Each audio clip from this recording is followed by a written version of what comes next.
afternoon. Good afternoon.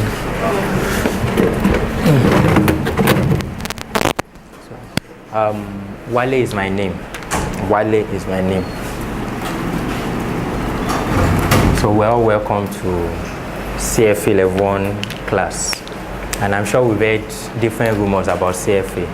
Difficult exam, you can't pass it, and so on and so forth. That is a big lie. Some lecturers might have scared us. CFA is difficult, you have to read 24/7, you have to read. But it's not as what they say.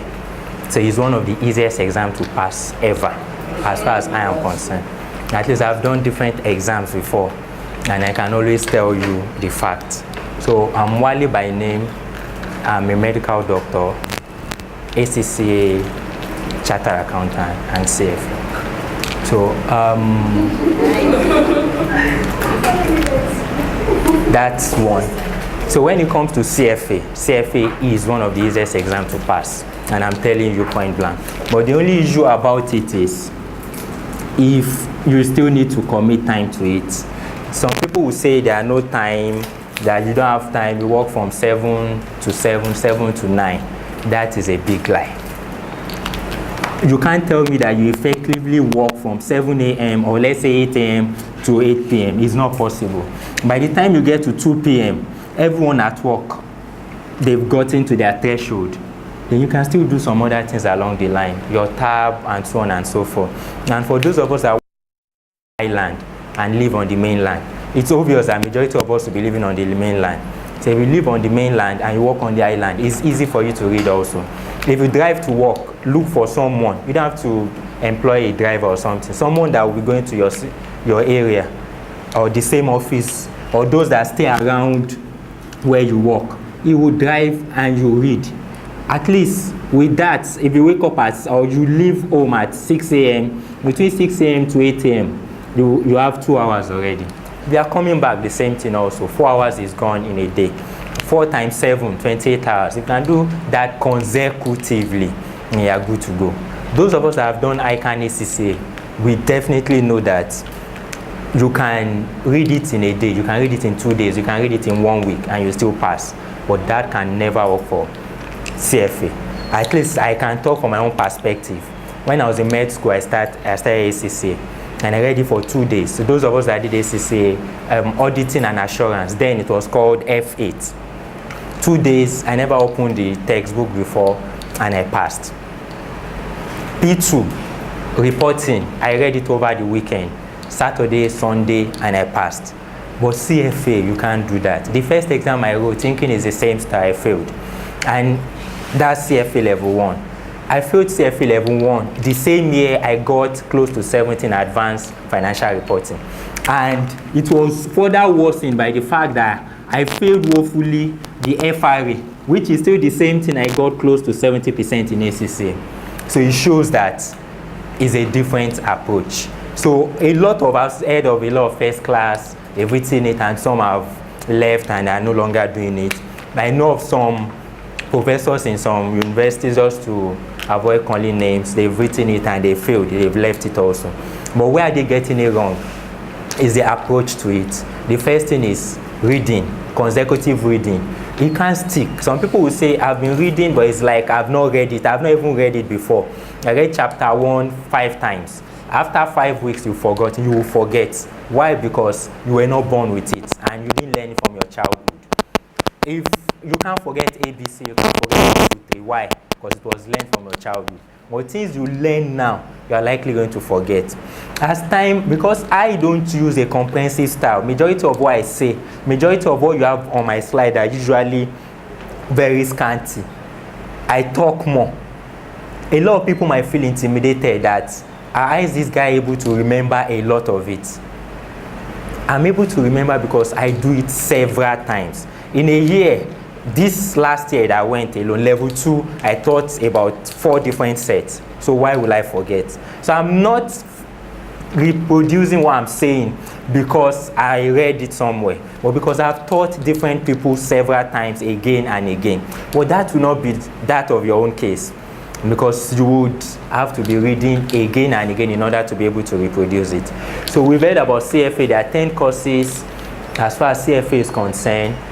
One, I know that some of us are not from accounting background, and definitely we are scared. We've heard of financial reporting, but some of us don't like mathematics. The mathematics is a different ballgame. Then also I will show us practical perspective so that we won't see it as abstract.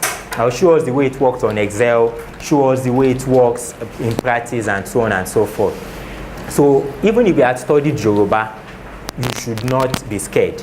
Those that I believe, from my own convenience sampling method, I tend to feel like those that are chartered accountants, those that study something related to account. I'm not saying those are chartered accountants here or that study account. I'm not saying we would, but what we need to put there is notice it is a different ballgame. So it is a totally different ballgame. So as I said earlier on, there are 10 courses. And a lot of time, a lot of people select to read. Because we know that FRA is 15%, ethics is 15%. Some people might say, I'll read 5 courses and I'll forget about the remaining. It does not work again. It used to work those days, but it can't work now. You have to go through all the 10 courses to be sure of passing. Because so many people are now coming into the exam now. Unlike those days, that fewer people were there. They needed to compensate and say, let's pass this man. Let's just pass so that we'll have more alumni. Before now, CFA does not have more alumni, or like ACCA. So they had to create more people to start coming, to start passing a lot of people. Those days, the pass rate was 30%, but now it is 43% for level 1. An exam that is 43%, what does it mean? Let's approximate it down to 40%. It simply means that when 6 people fail, 4 people will pass. It's a beautiful exam. 6 people fail, 4 people pass. It's a beautiful exam. Why am I saying it's a beautiful exam? By the time they are passing 60%, then it becomes NIM. I'm sorry for those that have NIM and so on. And the more...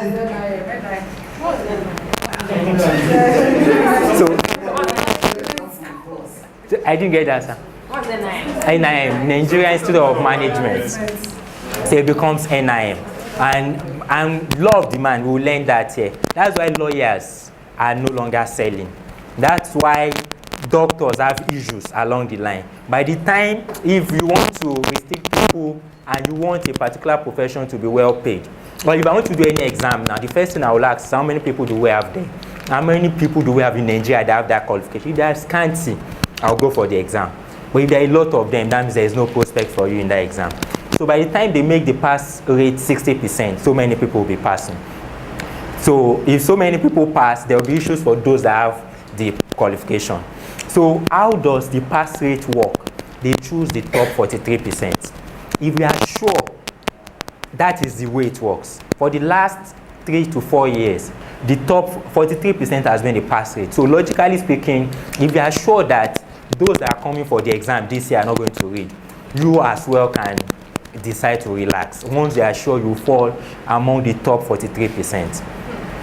So it's about top 43, so it's more or less like a competition. By the time you are in a group and someone says, wow, I'm tired of this exam, I'm not going for this, I'll go for the exam, but I don't think I'll pass. Be happy in your inner self. Because that simply means you are one down already.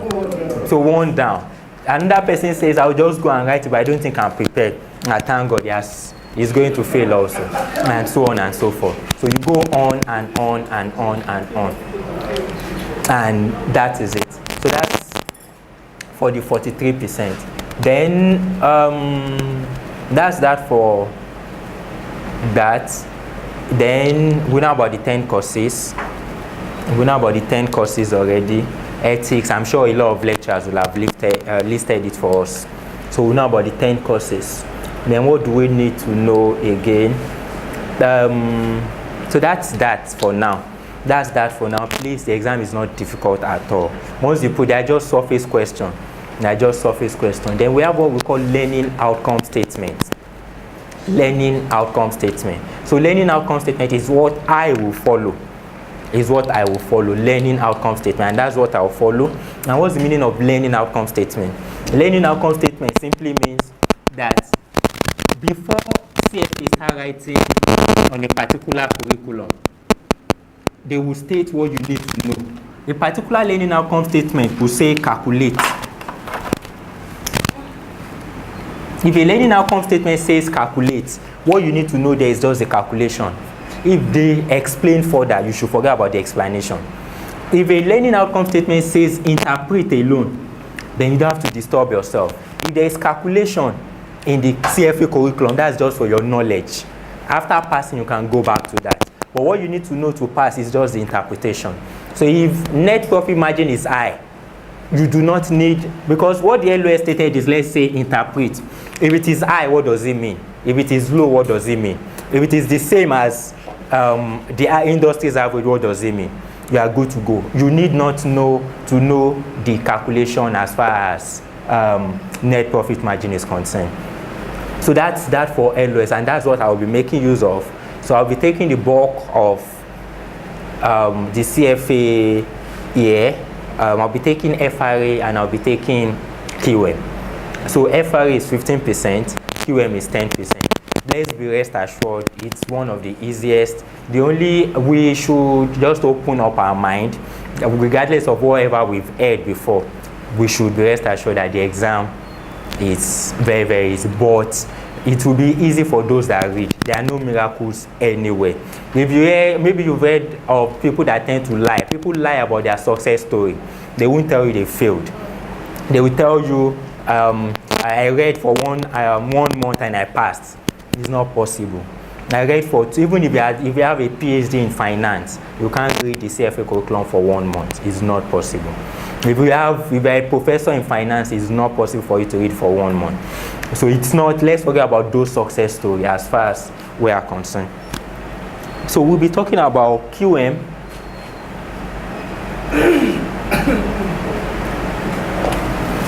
So we'll start with QM.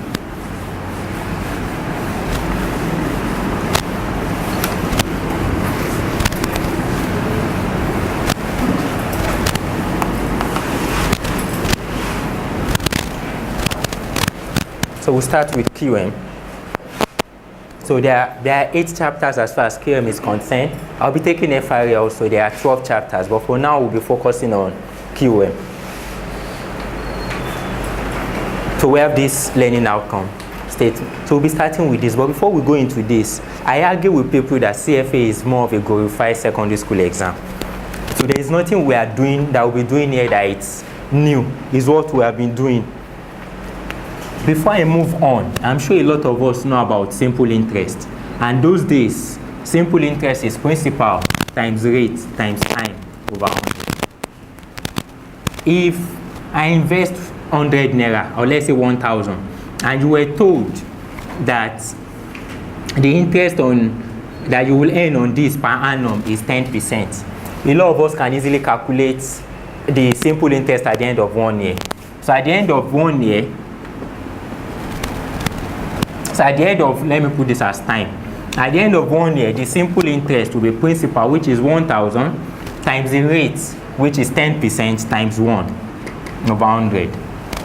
So what we have eventually as our simple interest is, so that's 100. But in the long, this is just the interest on what you invested. You can easily get the amount. The amount in secondary school days is simply your principal plus your simple interest. And what is our principal? We invested 1,000. 1,000 plus 100, that is 1,100. So that is our amount. If you decide to roll this over again for another 1 year, then obviously this becomes your new principal. So using the same rate, let's assume the same rate for another 1 year. So that will be principal still times rate times time over 100. And our principal now is now 1,100 times 10 times 1 over 100. And that will be 110. So this is our simple interest at the end of year 2. The amount will be principal plus simple interest. And our principal is 100 plus 110. And that is 1210, let's say, naira. So this is what we have at the end of year 2. This was what we started, we were taught in Form 1, Form 2.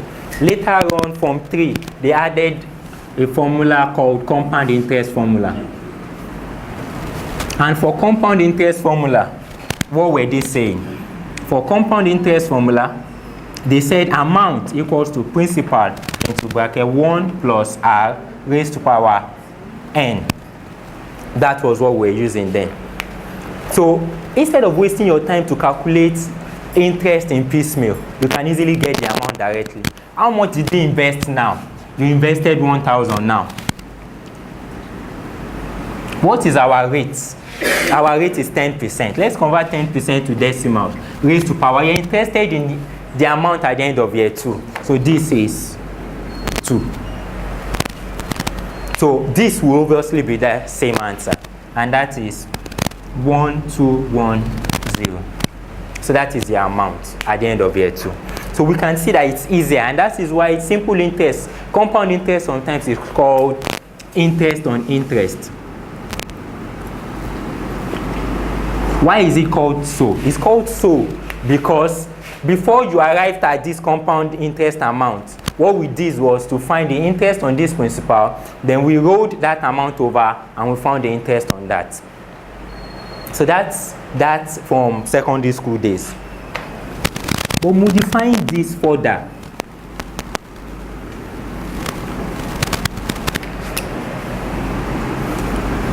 amount is what you will receive at the end of a particular period. In CFA or in finance, we now decided to change this to what we call future value. That's the cash flow that will be received in future. So cash flow that will be received in future is called future value. So whether you received it or you paid it in future is called future value. Principal is what we call our present value.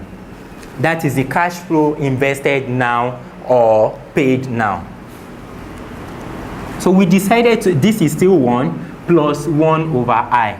Why is it called 1 over I? It's 1 over I because those days our rate is per annum. But CFA recognizes the fact that the rate will be per quarter, per semi-annual period and so on.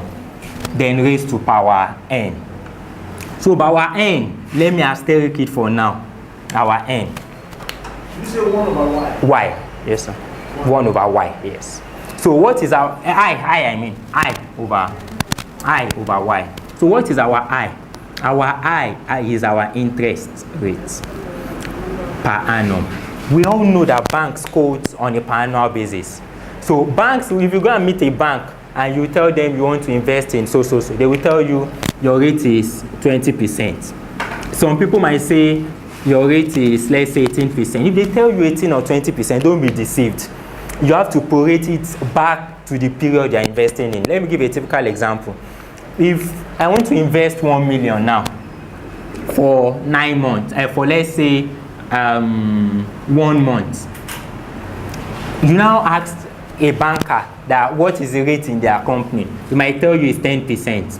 You know what a layman would typically think? He would think it is 10% of 1 million. That is a big lie because you're only investing for 1 month. This 10% only applies if you're investing for 12 months. So if you're investing for 1 month, what you need to do is to divide this by 12 to get the rate in 1 month. And that is why we have I over y, where our y is our compounding frequency.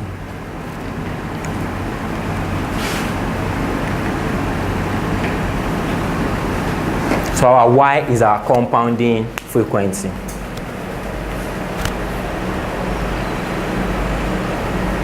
Okay. So please let's don't forget all of these are still preamble. We've not started at all.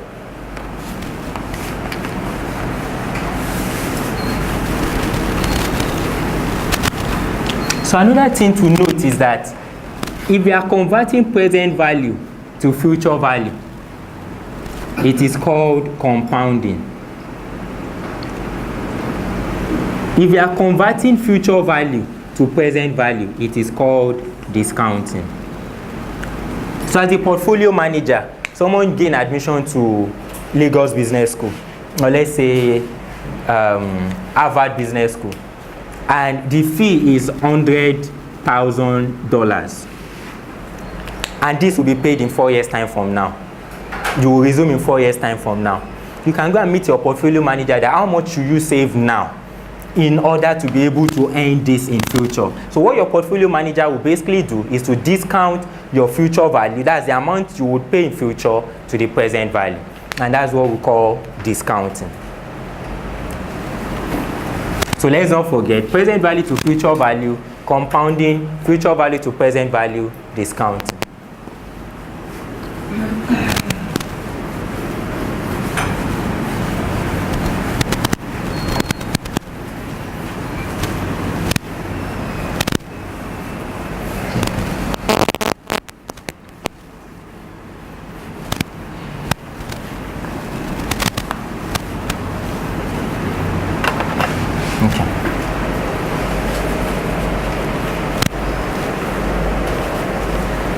So the first LOS here, the first LOS says interpret interest rate as required rate of return, discount rate or opportunity cost.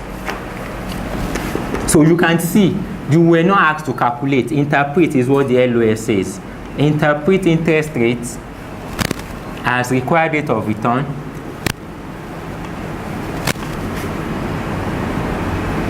so let's start with this. An individual came to me some time ago. He said I should invest some certain amount of money. Let's say it is 1 million. I should invest, or now, if someone comes to you now and tells you to invest 1 million in his business and he will give you 10%, after investing this for 1 year, will you take it? Some people will say they will take it, that is reasonable. Some people will say no, and they will back it up with fact. I would definitely not take it. Till bills alone this year is close to 17%, so it's far higher. Some people that will take it, that's their required return, and they are good to go as far as it's concerned.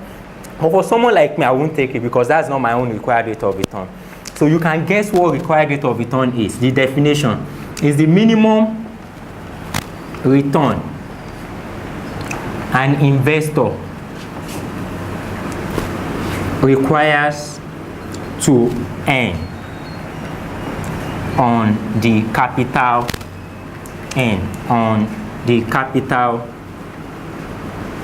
deposited / invested. So that's minimum rate of return. You would see that required rate of return will come in percentage. I invested 1 million. The minimum I expect from this 1 million is 20%. If it is 20, or let's say 17%. If it is 17%, the minimum I expect to earn is 170,000 after 1 year. So you can see that it came in terms of rates. So required rate of return and interest rate could be seen as the same thing. That means interest rate could be interpreted as required rate of return. Interest rate could be interpreted as discount rate. Why?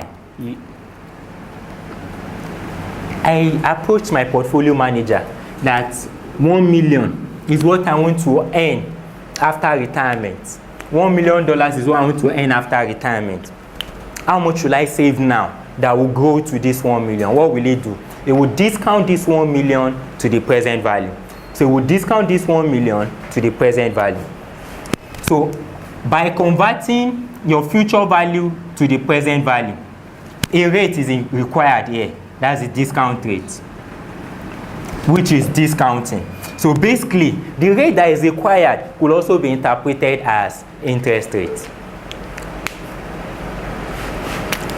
The third point, opportunity cost. So, of current consumption. So let me put that in bracket. Is opportunity cost of current consumption. So you could call it opportunity cost or opportunity cost of current consumption. What does it mean? I'm about going to buy a land. Or let's say someone invited me to come and buy a car, a Ferrari, and it is worth, let's say, 100 million. Another person told me that instead of buying the Ferrari, this 100 million is so much. You can invest it in my business and I'll give you 30%. I looked at the man that told me that if I invest this 100 million in his business, he will give me 30%, which is 30 million after 1 year. And I decided not to invest in his business. But I decided to buy Ferrari. So what am I letting go? I'm letting go these interest rates. And I am consuming my Ferrari. So what am I consuming? So my foregone alternative is the interest rate. That's the 30% I am meant to earn. So we can see that interest rate is also known as opportunity cost of current consumption. Have we started portfolio management? Okay. So I deviate a lot just to see now. So we started portfolio management. What chapter? Are we done with chapter 1? Or just so we now know about IPS. So we know about IPS. Then we also know about the 3 stages of portfolio management. And we know planning, execution, and feedback. But where am I going to? Where is the top-down analysis? Which stage do we have the top-down analysis? I didn't get that, man. I didn't get that. Execution. Do I agree? Execution. I had feedback. So where we have the top-down analysis, as you rightly said, is execution. So where do we have our IPS? Where do we construct our IPS? Yes, that's stage 1. That's planning. What are the components of our IPS? You were saying something, sir? Yes, the lists. There are lists of them. Yes, there are lists. 1, liquidity. Okay. Yes, ma'am. Yes. So the way you remember is easy. The way you remember is root TR squared. So at least some of us have heard of root before, teaching hospital. So root R squared. Liquidity. Legal. Is investment. You came to approach a portfolio manager. Is someone that told you that I must be able to pay, I'm investing 1 million now, but that 1 million I should be able to pay for my child's school fees every quarter. That means he needs high liquidity. So that you need to consider that. Is it legal? There are some places where gambling is not allowed. It's not legal. Uniqueness. Some people might tell you that I do not want you to invest my money in arm, in terrorism, and so on and so forth. That's the uniqueness of the investment. T, timeliness. Someone that told you that I want you to invest this money, but I'm not interested in the return. It's for my great-great-grandfather, my great-great-grandchildren. Then you know that he is very, very rich. So then taxation. Some people might tell you that I do not want my money to be taxed. Then you invest in municipals and so on and so forth. Risk, and you have your return. The risk and return is what we call constraints. Is what we call objectives. Then root R squared is what we call constraints. So that's just your objective. A client came to me, I want to make 80% of return. Someone that wants to make 80% but doesn't want to take any risk, then you know there is trouble. So that's that. The T, taxation and time. The two are legal and liquidity. The U is uniqueness. You were saying something, sir? You said the risk and return are the objective, yes. Now, you don't say the remaining 5 are constraints, yes. So I deviate a lot just because basically they are interwoven. By the time we do another 2 slides again, I'll deviate to maybe probably, we've not done derivative, maybe fixed income. Okay. So we are done with this slide. So we all agree that interest rate could be interpreted as required rate of return, could be interpreted as opportunity costs, and could be interpreted as discount rates. sorry, sir. Yes, sir. This root R that you give us, what is it supposed to represent? Is a component of your IPS, investment policy statement. IPS, and your IPS is constructed on that planning stage.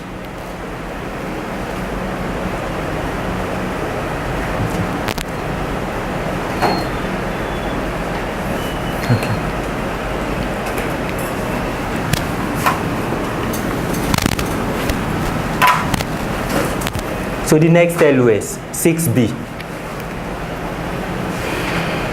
So the next LOS, 6B. Explain an interest rate as sum of real risk-free rate and premiums that compensate investors for bearing distinct type of risk. I'll start with the second part of the LOS first. What are the type of risk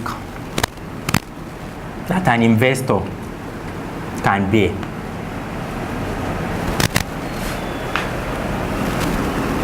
So we'll start with the first one. Liquidity risk. So that's the first, liquidity risk. A lot of people are going to Canada and so on and so forth. People want to leave the country and saying different things, giving different excuses. If you tell me you want to leave Nigeria in 5 days time from now and you want to sell your house and your car, I'll price you very low. If your car is worth 10 million, I will tell you that I only have 1 million. I know I could have this 10 million, but I will tell you I have 1 million. That I can pay 1 million for this. You are likely going to sell it to me eventually because you want to leave the country within 5 days. So that means the house you own is not too liquid. But if you want to leave Nigeria today and it is worth 10 million, that's the market value, and you still want to sell it and you're able to sell it for 10 million, then the asset is very, very liquid. So what is liquidity risk? It's a risk an investor bears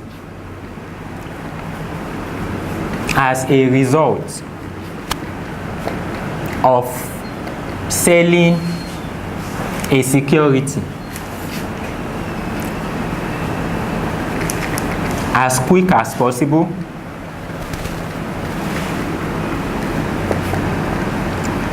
for less than its fair value.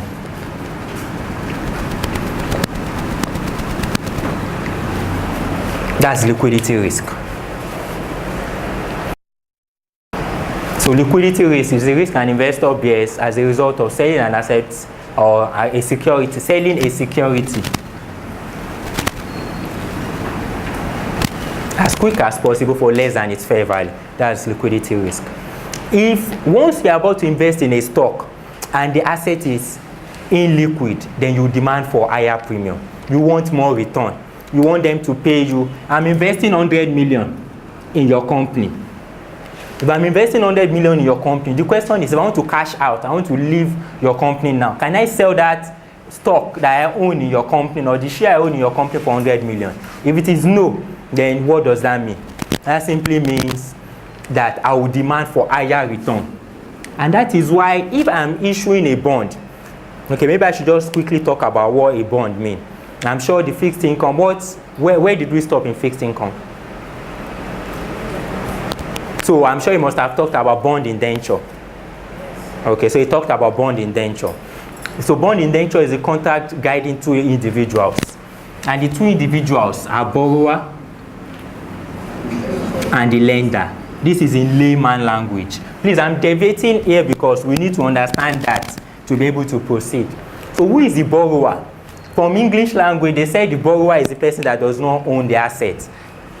The lender is the actual owner of the asset, but is not with the asset. So if I borrow you this laptop, if I lend you this laptop, and the laptop is with you, you are the borrower, and I am the lender.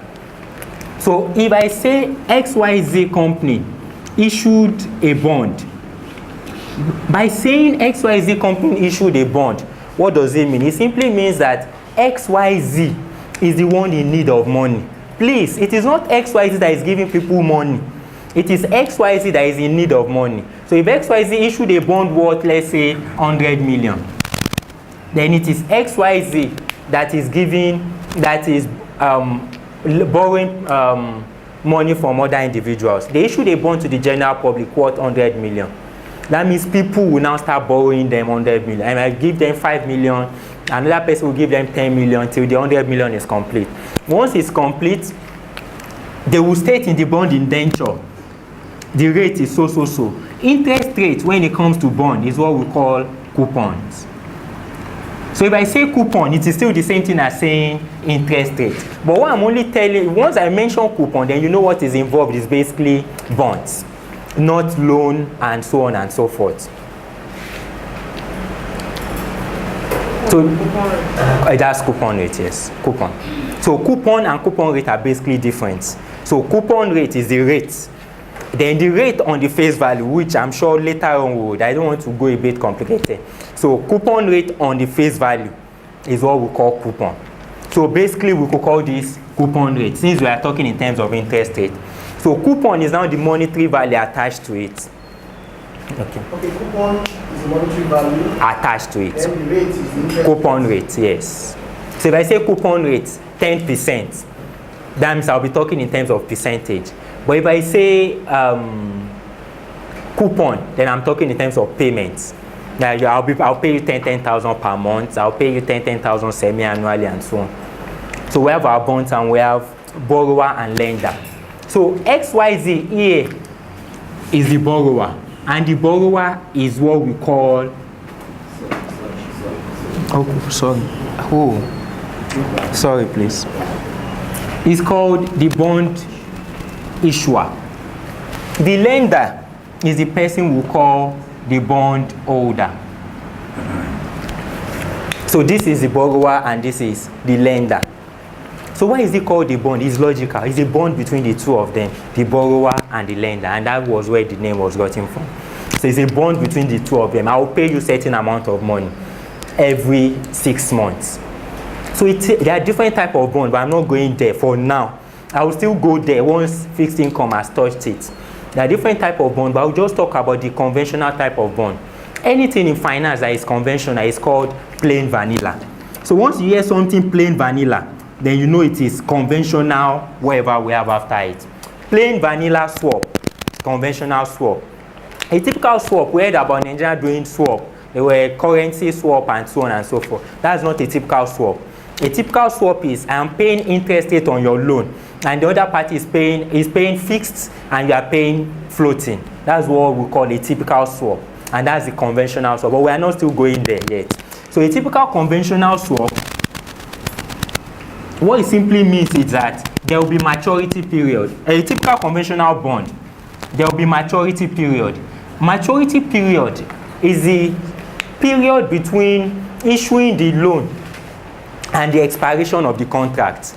I issued the loan now and the contract started now, and it's meant to last for 5 years, and I promised you that I'll be paying you 10% every 6 months for 10 years. That means the maturity of the loan is 10 years.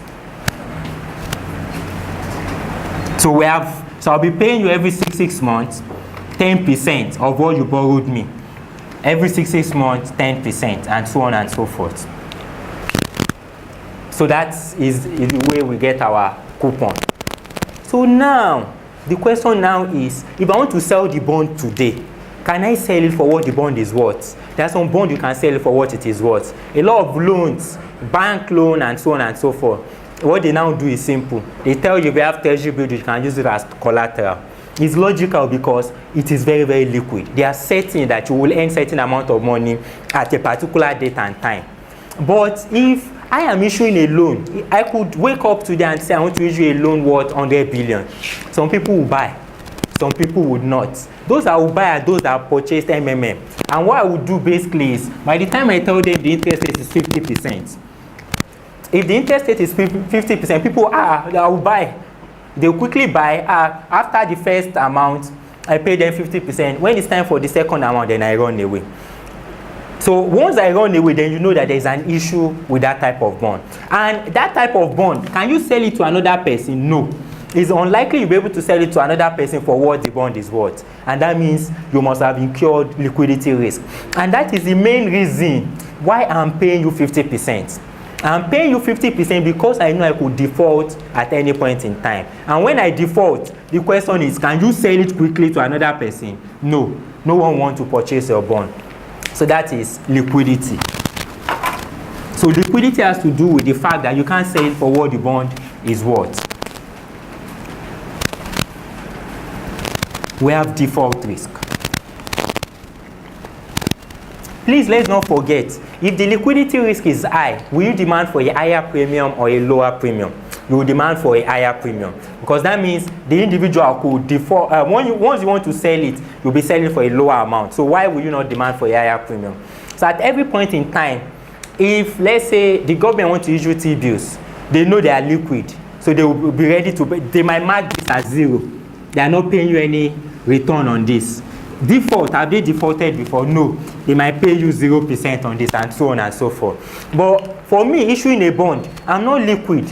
Then I might factor in that because I'm not liquid, the premium I'm paying for liquidity is 30%. Because I could default, and what's default risk? Default risk has to do with two things. The first thing is, can you pay the exact amount that you promised? The exact amount promised. And it also has to do with timing. Do you pay at the promised date? Do you pay at the promised date?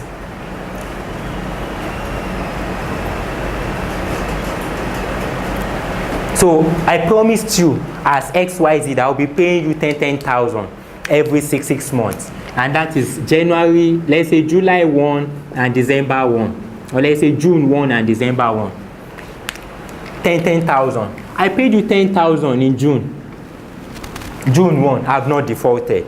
But if I had paid you 9,000 on the 1st of June, I have defaulted because I did not pay the exact promised amount.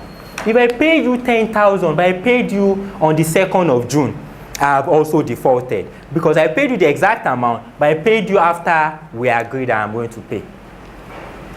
So we have liquidity, then we have default risk. So the higher the default risk, what will you demand for?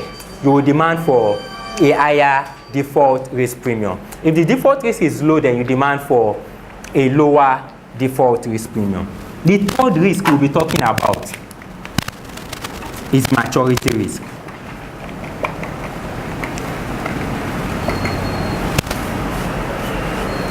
So maturity risk. Maturity risk is about time value of money.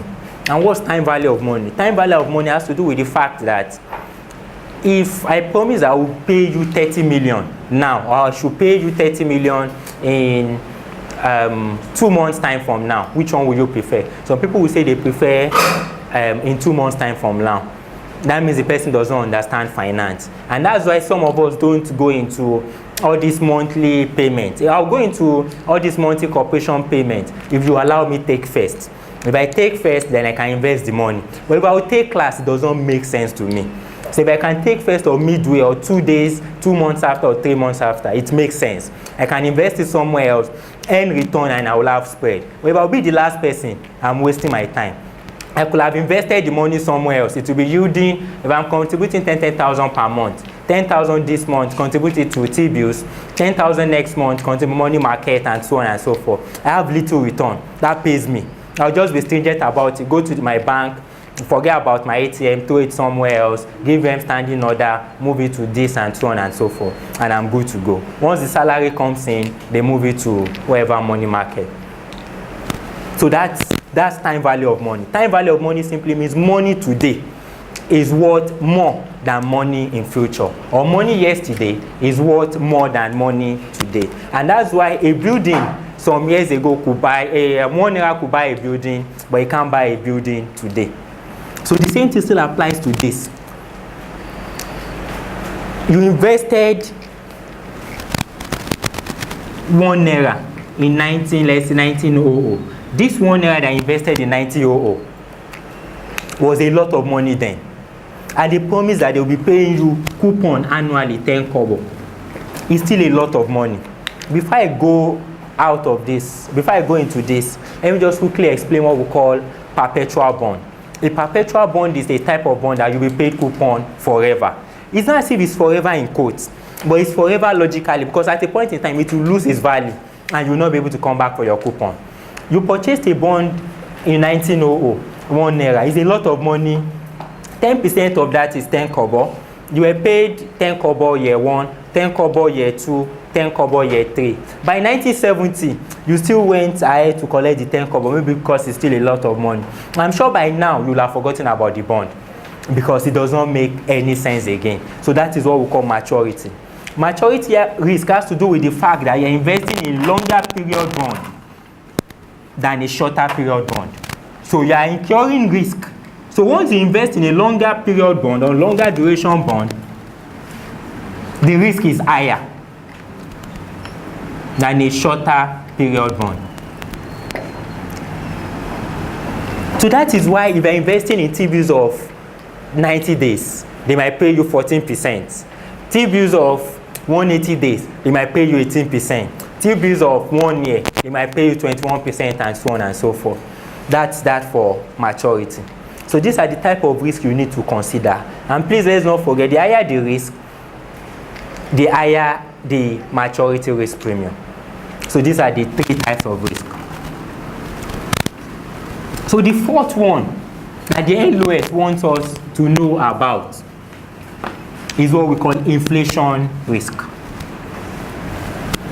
Please, for those of us that will read Schwezer, I'm sure a lot of us will read Schwezer. So for me, I'm not a fan of Schwezer per se, but it's good you are almost sure of passing if you read Schwezer. But there are some times that you still need to refer back to your curriculum. For those of us that will read Schwezer, for my own part, you don't have issues because I always let you know what the curriculum stated, but Schwezer stated something different. But from some other parts, you might need to look at or watch out for some details. But for my own part, you do not need to go through the curriculum again.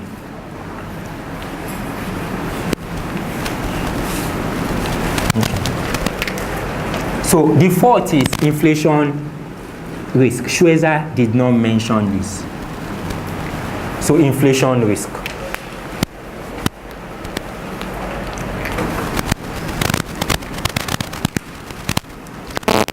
So how is this got? For those of us that studied accounting or economics, we know that nominal risk-free rate is equals to real risk-free rate plus expected inflation.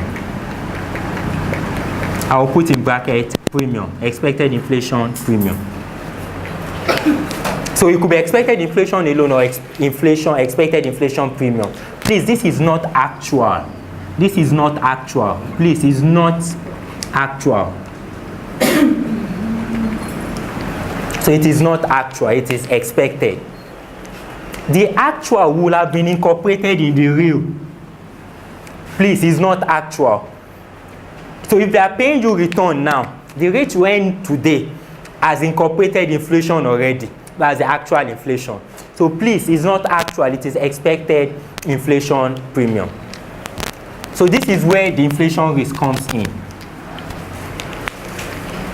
So Schwezer mentioned this as nominal risk. Please, nominal risk-free is not part of the risk.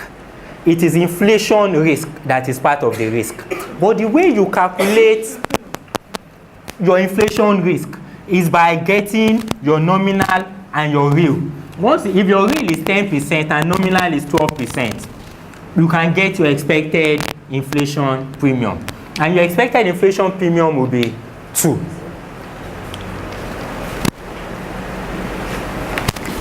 So please, let's not forget there are 4 types of risk: default risk, maturity risk, liquidity risk, and inflation risk. Sorry, what do you mean by nominal risk-free? Okay. Nominal risk-free will have, you are now trying to forecast what you will earn in future.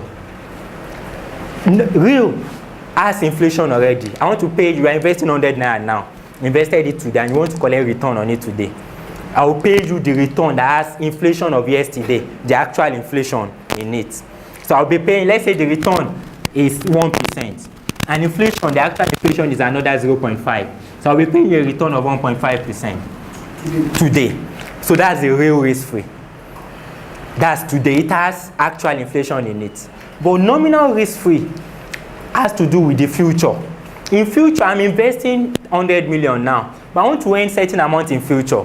That has to do with our nominal. So nominal will incorporate expected inflation. The expected inflation, let's imagine that your real is 10%. Nominal expected inflation that we expect is 2%. So what you will expect to earn in future will be 12%. Considering this nominal risk free.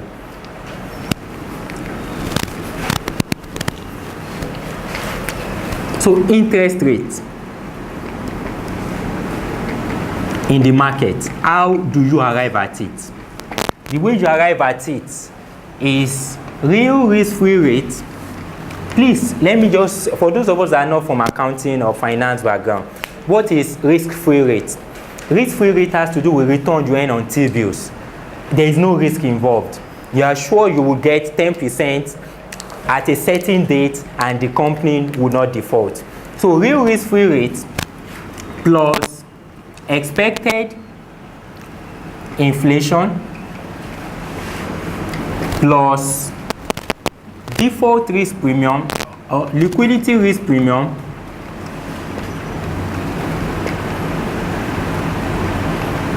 plus default risk premium plus maturity risk premium.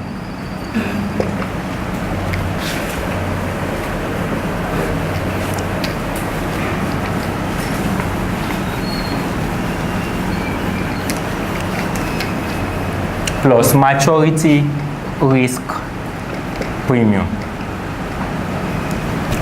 Please, we already know our inflation premium. Inflation premium. This is where we have it. So once they ask us, calculate interest rate in the market, that's a giveaway. Is real risk-free rate plus expected inflation premium. Please, it's not actual. Plus liquidity risk premium plus default risk premium plus maturity risk premium. Those are, and please let's not forget that the addition of these two is what we call nominal risk-free rates.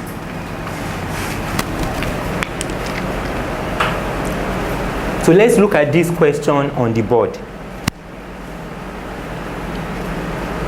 The interest rate in the market is 15%. The real risk-free rate, interest rate is 9%. So we have the market already, which is 15. Let me claim this. The market interest rate is 15%. What is the real risk-free rate? 9%.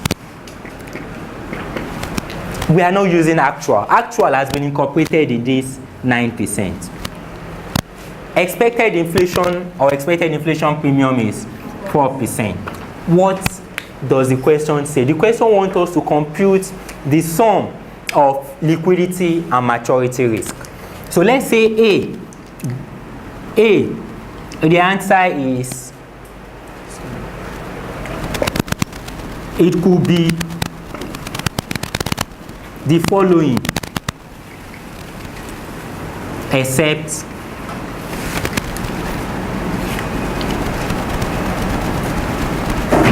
%, greater than 3%, B, this process, okay, greater than 2%, equal to 2%, C, less than 2%. Equal to, we have equal to 2%, we have less than 2%. So it could be which of them? It could be B or C. It could be B or C, but it can't be A. Let's go back, let's look at it. The sum of these three alone, the whole is 2%. If maturity risk in this market is 0, then these two will be 2%. That means we could have 2%. This could be the answer for the sum of liquidity and default risk. But that is if the maturity risk premium is 0%.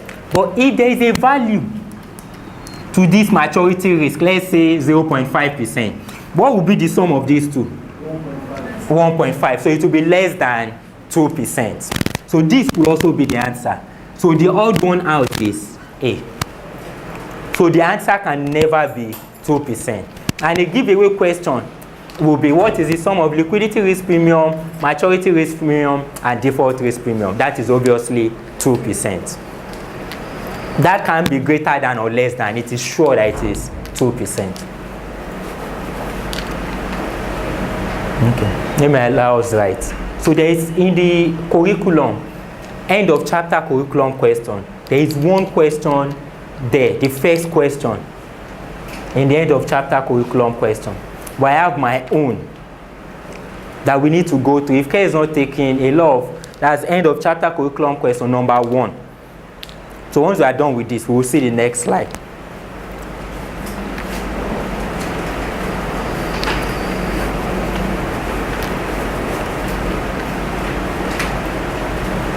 Please, if we are confused, kindly let me know. It's too early to be confused.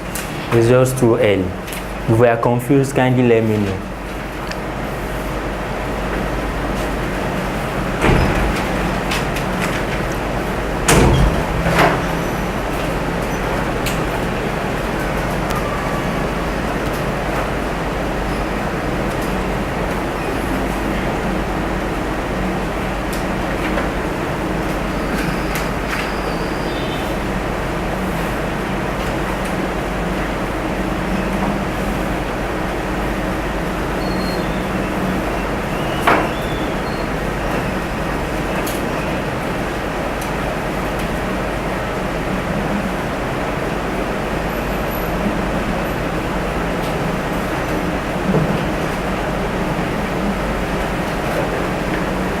So I'll give us the slide. So we just don't, so that because of time, I would definitely give us the slide. Okay.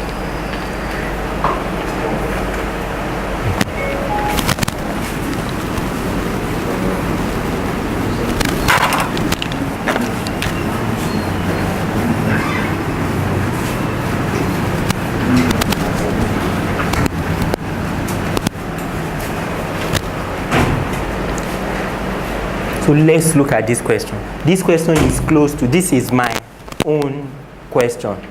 So I have my own QM text also that is summarized, and that's why I'm not, how would I put it? I'm not putting answers here, so that there won't be more plagiarism. So I'm working on a text, so there won't be more plagiarism, and that's why we won't see answer on it. So we won't see any answer on it. So this is from my own text, but it's still the same as that of, it simulates that of number 1 of CFA curriculum question. So analysis of this table below. Looking at this, we have investment, MNOPQ. Maturity in years, 2, 2, 3, 5, 5. Liquidity, I, we have all of this. This is I, is unknown. I, we don't know it. We need to calculate it. But let's imagine that the first question A is calculate the liquidity risk premium. Calculate the liquidity risk premium. Calculate the liquidity risk premium. Do we think we can calculate it? Yes, we can. Let's look at M and N. M and N, 2, 2, high, low, low, low. Before I move ahead, look at this, liquidity. Please, is liquidity the same thing as liquidity risk? No. If an asset is highly liquid, what happens to the risk? Is the risk low or high? So basically, highly liquid, then the risk, I can create a column here for liquidity risk premium. So the decision rule will have been different if this has been liquidity risk. But it is liquidity, meaning the liquidity risk is the contrary of what you have here. So we have MN, 2, 2, II, and so on and so forth. Let's forget about this part, interest rates, as if it does not exist. But we are looking at 2, 2, low, low. Which one do you think between M and N should have a higher interest rate? You are the bond holder. You want to invest in M and N. Which one will you demand for a higher interest rate? So N. So N. And why? Because the liquidity is low, meaning the liquidity risk premium is high. So you can see that this question is logical. This is 4% and this is 3%. So we're still on track. But the question is, for this whole market, we want to calculate liquidity risk premium. We can calculate it. Before you can calculate any premium, you must make all the same except one. All parameters they are given. 2, 2, you can see that 2, 2 is the same, low, low is the same. But for liquidity, you have high liquidity and low this. So all of these are the same. This is the same also, except this. So meaning the difference between high liquidity and low liquidity, what accounted for it? 1%. So logically speaking, in this market, the liquidity risk premium is 1%. Because a bond has 2 years, N has 2 years, another bond 2 years. Default risk is low, low for both of them. But liquidity risk is different. That means what accounted for the change or the difference in interest rate is liquidity risk premium. That is number 1. Let's imagine that the examiner went forward and said, Sorry, yes, no problem, sir. The first one, we're calculating between M and N, right? No, I didn't get that, sir. We're calculating the liquidity rate. No, for all. This in this market is the same market. You know, there is what we call arbitrage. If it is in the same market, you can't gain. It's unlikely you gain. Someone sell this exact laptop for 10,000. Before you can gain from this, you must go somewhere else. Let's say China and so on. This market, this laptop must be 10,000 for everybody. So far it has the same quality. So all of these are in the same market. So M is this, N is this. But N, the investor demanded 4% on it. M, investors demanded 3%. Why are you demanding a higher return on N than M? The main reason is because of this difference. Which simply means that it's because M is more liquid than N. That's why you demanded 1%. So it's all of this applies to the same market. So you can't, Mr. A is selling this marker for 1 naira. Another person sells it for 50 kobo. Then obviously a lot of people will move to Mr. A, the Mr. B. But if the quality is a bit different, then you can now start considering it. So you can see that the quality here is different. And that's why this guy is charging higher interest rate on this than that. So for this market, we've gotten the liquidity risk premium.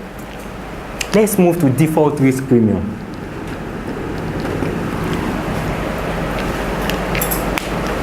Which one we can't use O for now. Why? Because we don't have the interest rate. But we can use P and Q. P and Q, maturity is the same. But default risk is different. This is also different, but we need to make it the same. We can make it the same. Why? Because we already know the liquidity risk premium as 1%. So if the liquidity risk premium, let me call this new P. If the liquidity risk premium is, so we want to create a new P now. If it is 1%, to change this to low, if I want to make it the same, let's not forget the normal rule. You must make all the same except the one you want to calculate. So to make this low, low, what does it mean to this? If the liquidity is low, what will you demand here? Will you still demand for 6%? You demand for higher. And what we already know the liquidity risk premium already, which is 1%. So if you know it as 1%, what would this be? It will be plus 1%, which is 7%. So we've converted this to low, low. This is 5, 5. So what do we think will be the difference between the default risk? 2%. So default risk premium in this market is 2%. The third question, calculate I. So how do we calculate I? I will be in terms of range. So let's see. Let's not forget, before you can talk Interest, right? interest rate. No, it's just a notation. It could be F. I just used I here. So it could be anything. So but it's unknown. So we want to calculate I, the interest rate. So how do we calculate I? So let's compare O and N first. Comparing O and N, liquidity is the same, default risk is the same. But this has a higher duration of 3. But N has 2 years. Which one do you think should have a higher interest rate? N or O? Why? Oh, because you are investing for a longer period of time. So if you are investing for a longer period of time, you have the lower limit of this already. The lower limit of this would obviously be greater than 4%. So if I say I is the following except 4%, this is totally out of it. Because it can never be 4%. This has 3 years. If it is 4%, then you will not see anyone that will invest in this investment. Because that simply means those in N are cheating those in O. So you prefer to go to N. So basically what you will do is, once you have the upper limit, so we know the range is 4, that is greater than 4 to what? And you have the lower limit. So what will be the upper limit? The upper limit, let's now look at P. The new P we made, it is low, low. This is low, low still. And the new P we made has interest rate of 7%. So what will be the upper limit of interest rate? The upper limit. You wanted to say something, sir? 7. Okay, why? Because you are not convinced with the answer. Okay, 2 years was 4%. Yes, sir. For 3 years is greater than 4%. For 5 years, you had 7%. So it will be between 4. No, I disagree with the explanation. Because the explanation is a one-way explanation. Why? Because you did not consider what we said initially. Why? The first thing we made was, if I am the one setting this question, I will not put them together. I will put N up here, so that some people will not just compare this directly. The first thing you need to note is, first look for those that have similar amounts. So this is low, low, low, low. That means it's good for comparison, to be able to account for whatever this will be. So that means if this has 3 years and this has 2 years, but they are all the same in terms of liquidity and default risk. So you must pay me an extra rate for investing in a longer period than 2 years. So, and that is why you can never pay me 4%. So you must pay me above, even if it is just 1%, you must still pay me something higher than that. And that is 4. That is greater than 4. For this, comparing, you know, this is, we are looking for something that is the same as this. The new P is low, low. This is still low, low. So basically we can compare this. If this was low, high, then you can't be talking of comparison. Because even the difference here could be 8%. So you really cannot say. Before you can talk of eliminating anything, all of them must be the same, except one. So since it's low, low, low, low, then it simply means that the difference between this investing in 5-year bond and a 3-year bond, which one will have a higher interest rate is obviously the 5-year bond. So that means this, it's not up to 7.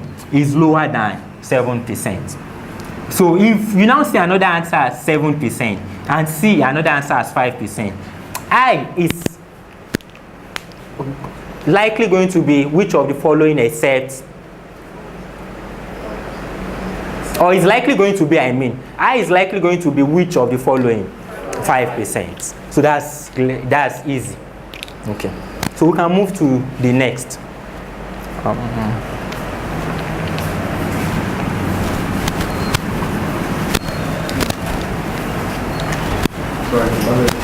Yes. It's a typical question. It's a typical question. It's a very good question. So It's your own, or you'll find it in the material? you'll find it in the material, but the numbers are different. So it's exactly the same thing. We'll still answer it. Let me see. So I answer in the chapter questions. Schweizer.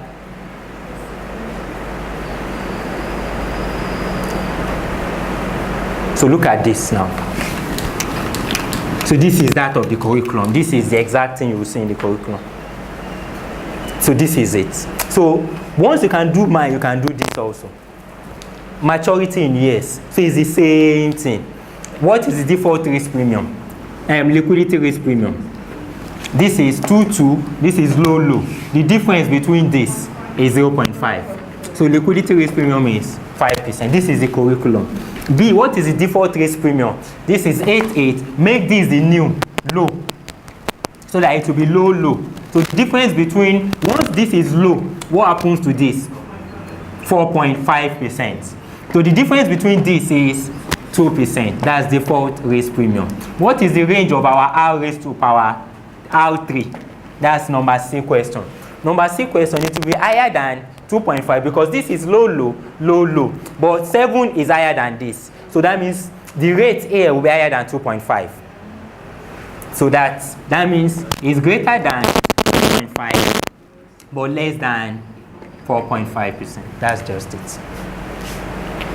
So because of plagiarism, I don't use their own, except I state specifically that I am using CFA curriculum. So this is CFA curriculum question. That one is from one textbook.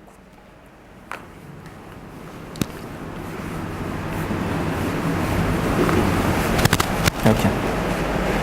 So for me, basically, I am usually exam specific. I do not, once I spend a lot of time to answer a particular question, for me, I'm not after, I will tell you this is important and this is not important. This is what you need to pass. By the time you are reading the curriculum, you will see this, but it can never come out. So I always specify it can never come out. Once it can never, you will still see it in the curriculum. But for knowledge sake, I will still mention it. Okay. So, but a lot of times, some people might say, that they want to know a lot about the curriculum. They want to know a lot about it. It's good, but the question is you can't finish it.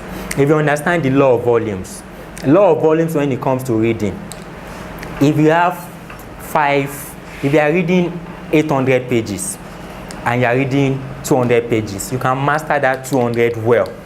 But by the time you are reading 800 pages, you're on your own because at a point in time, you start replacing one with another. So the shorter you read, the lesser you read, the better for you. Once you can read something that is coincides, then you are good to go.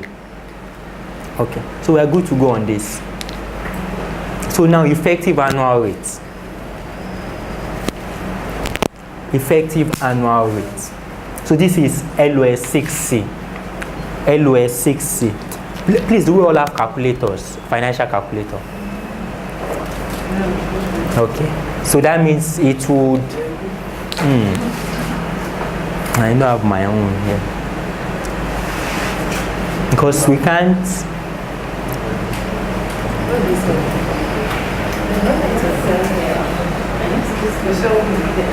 so we need to get, we can't proceed. Well, I will still manage.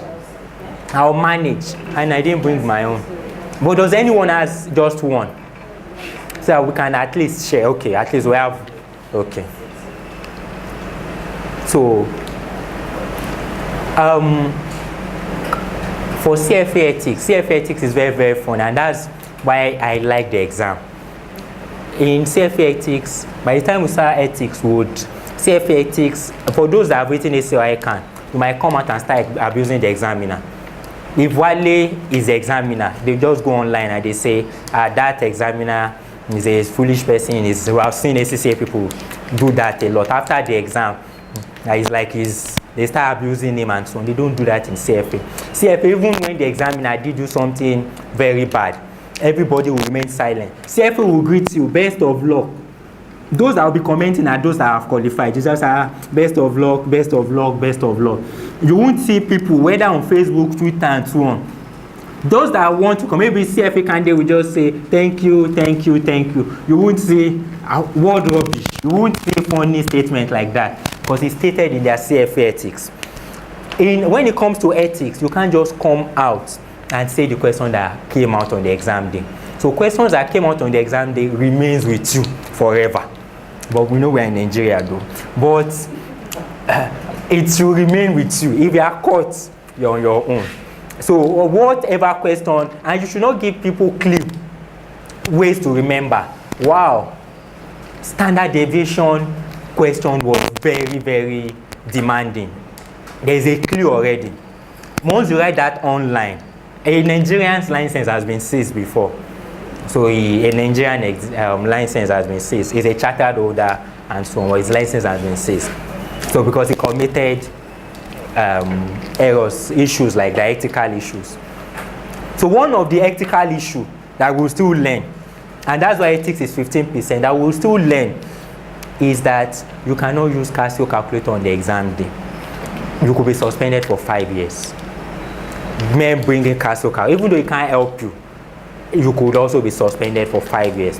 A candidate, this is not rumor or something, a candidate mistakenly submitted one, you have to submit your question and your answer sheet. Submitted one, then left.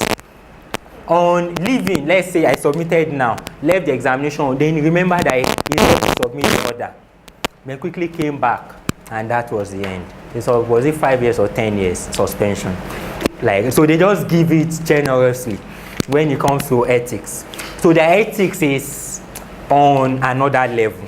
You can't say this, you can't say that, and that's why ethics is 15%. Level 2 ethics is still within 15%. Level 3 is still 15%. There is no exam. ACC, I didn't even know their code of conduct until I was close to finishing the exam. So it's that bad. But CFA ethics, you must be used to their code of conduct. So please, one of it is that you can't use any calculator apart from the normal financial calculator. That is one. Then number 2, the normal Casio calculator does not work the way the financial calculator works. There is nothing the financial calculator cannot calculate. So once we get to a particular, some lecturers might not teach us. Once you are not taught, just remind me that I should go through this. I'll tell you how it is calculated using the financial calculator. That is number 2. Number 3 is that when it comes to financial calculator, there are some things you will see on your Casio that you would not see on your financial calculator. So we need to be used to it from day one. Even if it takes, we're writing June. If we're writing December, we'll have borrowed from those that were writing June, at least for the main time. Because I understand that the fee is much. Paying huge amount of money together with the exam fee, lecture fee, and so on is a lot. I can't pay it. I'll be sincere with you. And that was one of the main reasons why I failed the first time. When in the long run, you end up paying double of it. So because it is a lot of money, you're paying 500 and something thousand, you're paying calculator fee. So in finance, we talk about the cost of capital. Cost of capital. I also talk about the cost of failure. So there is also cost of failure also. So we need to put a lot of time into it, please. So please, where I'm going to is we need to put a lot of time into getting the calculator. So and the earlier the better. It's not a calculator that you get a month with the exam. So you have to get it as soon as possible.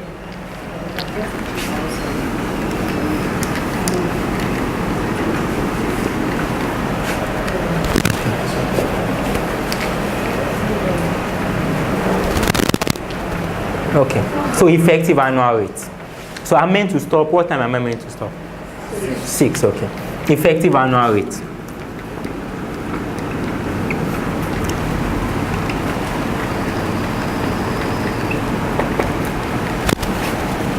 So effective annual rate.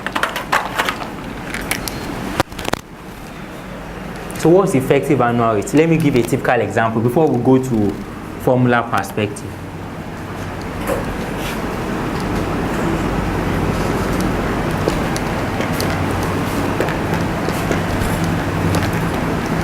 So please, let's not forget there are 4 quarters in a year. Some people make mistake thinking a quarter is actually 3 months, not 4 months. Some people might say 4 months. So there are 4 quarters in a year. You were about investing 100 naira in the bank or $100 in the bank, and they told you that the rate is 10%, or let me say 1 naira, and you were told that the rate is 10%. But what you want to invest for, you want to invest this $1 for 1 quarter. If you want to invest this $1 for 1 quarter, what will you simply do? You can't apply this directly because the rate you'll be given as far as financial institutions are concerned is on an annual basis. So what you will do is you have to convert this 10% to a quarter. So how do we do that? Or let me call this 12 so that it's easier for us. So to convert it to a quarter, what are we going to do? It will be 12% divided by 4. So that means at the end of the first quarter, you will have earned 3%. So what will you have on this amount, this $1 amount? You will have, you invested, please, the amount you invest now is in year 0. Let's note that. The amount you invest now is in year 0. The amount you invest now, or receive now, or paid now, is in year 0. So if I invest ₦1 now, that is in year 0, at the end of quarter 1, how much will I have in my account? I will have earned 3% on this. 3% of this is 0.03. And this plus this at the end of year 1 will be 1.03. Immediately when this 3% return came in, I gave my bank a standing order that they should roll it over again using, and let's say the rate is still constant. What will they do? What they will simply do for me is, this now becomes my new principal. So at 3%, please, what's 3%? We can still use our calculator for now. What's 3% of 1.03?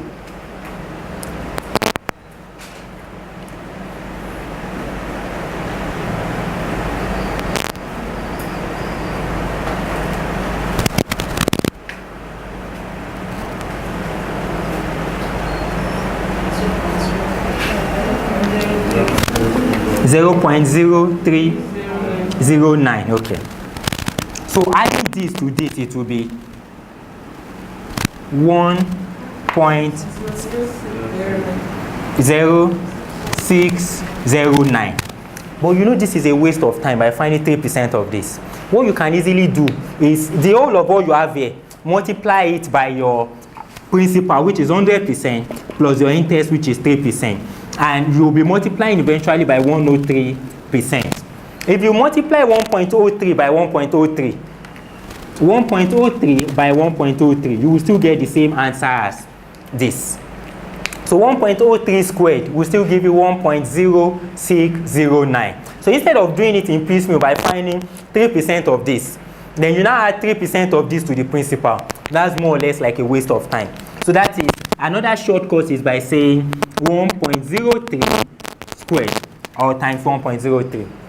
We now decided I want to roll this over again to this next quarter. If you want to roll it over to the next quarter, instead of wasting your time to find 3% of this, then you now add it to it. It's a waste of time. So what you can easily do is times another 1.03. 1.03 raised to power 3. If you still want to roll the same amount again at 3%, it will still be times 1.03 raised to power 4. Let's not forget that you were rolling over and so on and so forth till you get to the final quarter. If you now want to know your return on investment in absolute figure, not even in percentage, what will your return be? Your return will be the whole of this minus what did you eventually start with? You started with $1. So it will be the whole of this minus $1. So it's the whole of this minus $1. Okay. So this will be your return after quarter 4. That's where they got the concept of effective annual rate. So the formula for effective annual rate, so that we won't cram the formula, is 1 plus I over y raised to power y. What is our y? Our y is our compounding frequency. Sorry, let me change the marker.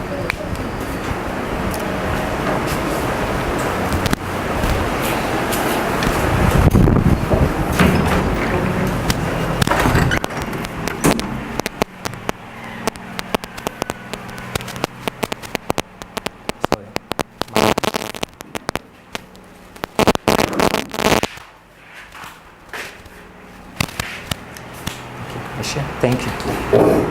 Let me test it on you. I didn't take result.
Okay, thank you.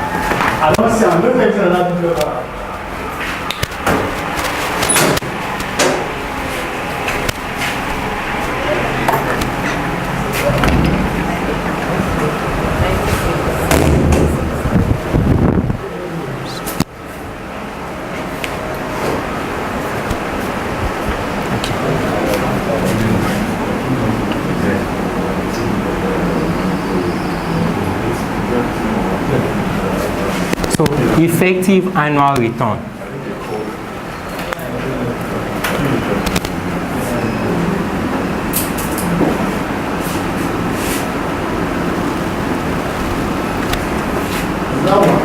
Yes. Yes, sir.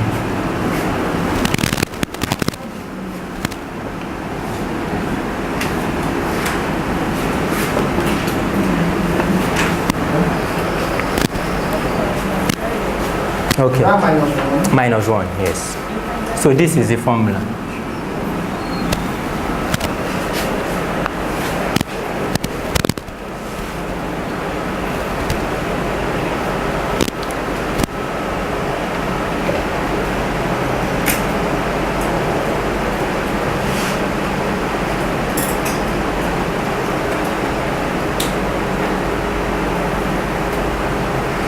So that's the formula.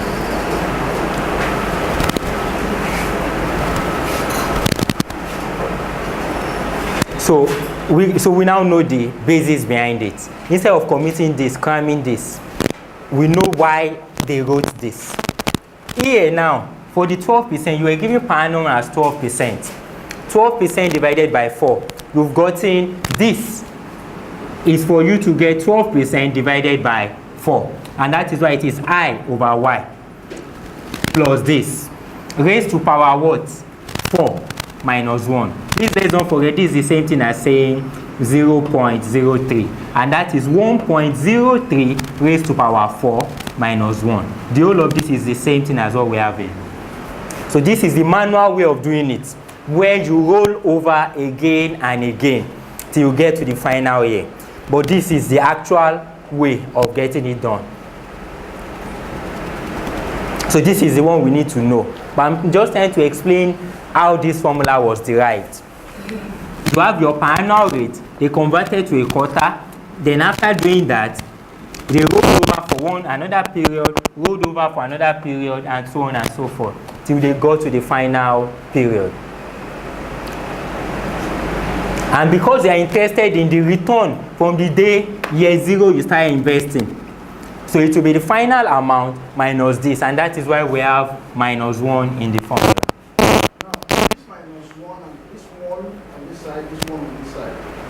How about if our starting amount was say $2? Or say $2 okay. Instead of this one. Okay, instead of this. Yeah. Okay. Will it still be the same one? Yeah, no, it's two. No, basically, I was only trying to prove this formula to you. So if it is $2, it's $2. Then to get your effective rate, it will be minus $2. But I am just trying to tell you that we are looking at it from the perspective that 1 is 100%. So what you invested now is 100% of your money, which is the 1 here. So you start rolling over again and again till you get to the final. And the final will be gotten with this, raised to power this, then minus the 100% you invested. Okay.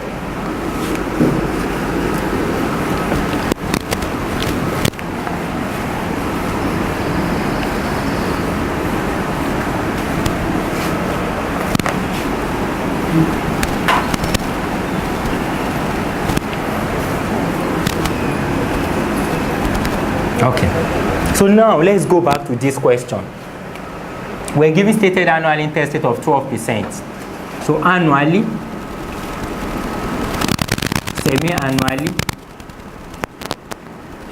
quarterly, monthly, weekly, daily, and the final one is continuous compounding.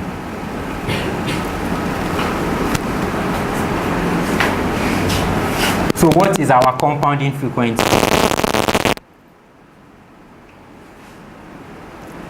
And what is our effective annual rate? Annually, the rate is 12%. So it will be, the compounding frequency will obviously be 1 because there are 1 annual period in a year.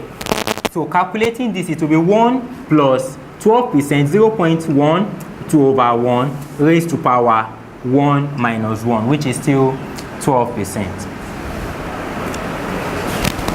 Semi-annually, how many semi-annual periods do we have in a year? So it is 2, and that will be 1 plus 0.12 over 2 raised to power 2 minus 1. So for quarterly, 1 plus 0.12 over 4 raised to power 4 minus 1. Monthly, and so on and so forth. So for me, once we've gotten this, what I just need is the answer. The answer. So I'm putting the answer behind for this, 12%.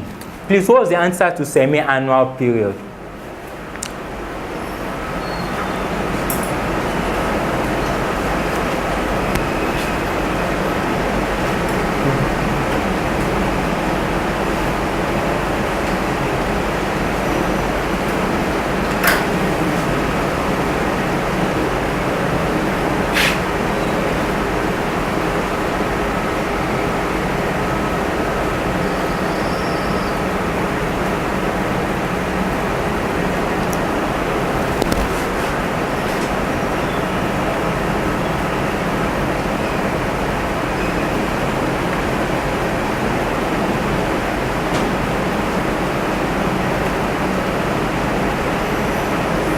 So for daily, we still know for daily also, the compounding frequency will be 365, and it will be 1 plus 0.12 raised to power 365 over 365 raised to power 365 minus 1. For weekly, compounding frequency will be 52. For monthly, compounding frequency will be 12. For quarterly, compounding frequency will be 4.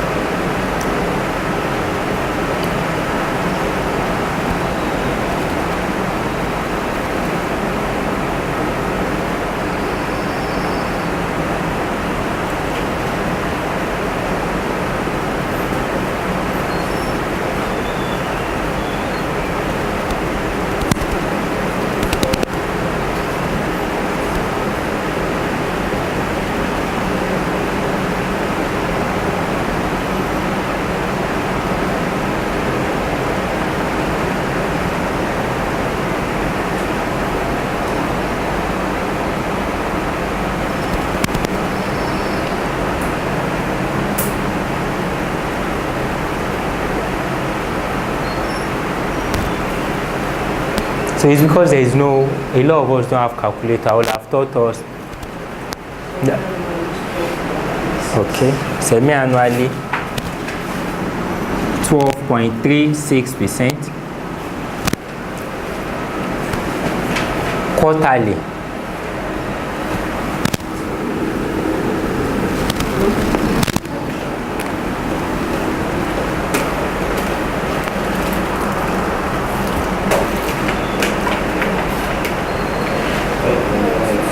12.59. 55. Monthly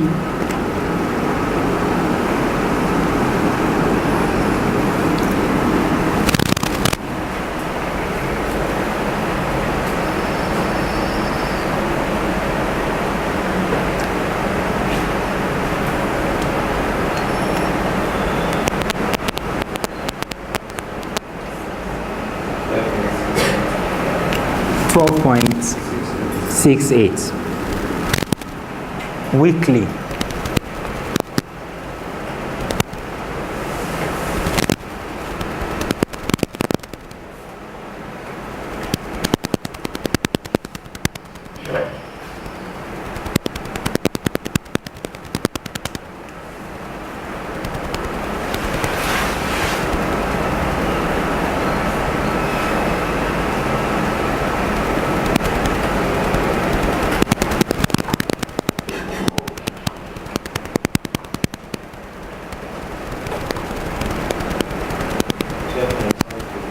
12.73.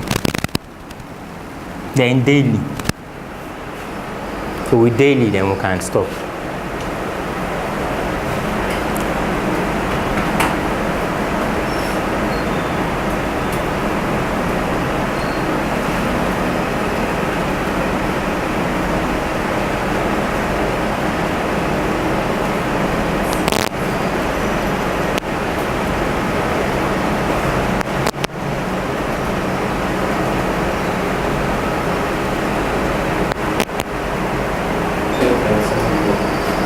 %12.74%. 75, okay. Okay. So we will notice a particular trend. As the compounding frequency is increasing, the effective annual rate is increasing. That's the first thing to note. So once you increase the compounding frequency, the effective annual rate increases. All these microfinance banks, they are funny people. They might tell you that, and they know how to play the game. They might tell you that per month, you pay interest rate of 3%. Per month, you pay interest rate of 3%, and you pay it for 1 year. What I would quickly do at work or anywhere is, I will calculate the effective interest rate, effective annual interest rate. What will you do? That will be 1.03 raised to power what? Because this is per month. It will be raised to power 12 minus 1. Then you now know effectively the interest rate you're actually paying. Please, what's 1.03 raised per 12 minus 1? So when a microfinance bank, don't worry, they will make it as low, and they are very sensible. They won't tell you in terms of the way financial firms do, that they will give you in an annual period, because they know that will be a bit much. What they will do is they will tell you, don't worry, our rate is low here. It's low, it's just 4%. How much is this? 43%. So if I had invested, borrowed 1 million, look at what we paying in 1 year for effectively. So I'll be paying 430,000 effectively. So immediately once someone just comes to me, okay, interest rates and so on, I just quickly do the calculation. Can you pay this one? Then I'll send the person, because it does not make sense at all. But because they are dealing with a lot of people that are not financially literate, then they can easily go ahead with this. And people will start paying and it's not ending. You will still continue to pay and pay and pay. Banks, their rate and their savings are two different things. They might tell you savings is 0.2%. This 0.2% is not per week, it's not per day, it is per annum. But if they now tell you that your borrowings, if you want to borrow so, let's just imagine they say something like 18%. If you are borrowing at 18% and you are lending them at 0.2%. You can see there's virtually no bank. Once you can drive a lot of volume to your bank, that you will not make profit. And that's why all these GT Bank made 80-something billion, Zenith Bank made 80-something billion, and so on. So a lot of banks, once you get it right, the spread alone from this will usually make you make profit. So that's it basically. So please let's note this: annually 12%. Even if I do not tell you the rate, semi-annual will obviously be higher than annual. Quarterly will be higher. If you now want to get the highest possible interest rates that you can ever pay on an investment, that's the worst possible scenario, then you calculate your continuous compounding. How is continuous compounding calculated? It is calculated by saying exponential I minus 1. That is continuous compounding. So once I calculate this, then I'm sure that the highest possible interest rate I can earn, I can pay, depending on who I am. If I'm the one paying interest, the highest possible interest rate I can pay will be that once I get it, and it will be higher than that of daily slightly. If I'm the one borrowing, the highest interest rate I can pay is still continuous compounding. So what's our interest rate? Interest rate is 12%. So it's exponential 0.12. Please, it is not 12. It is 0.12, not 12. Some people on the exam, they will write E12 minus 1. 12% is the same thing as saying 0.12. So it is not 12, please. It is 0. Once you use 12, you will see that it will bring error. Minus 1.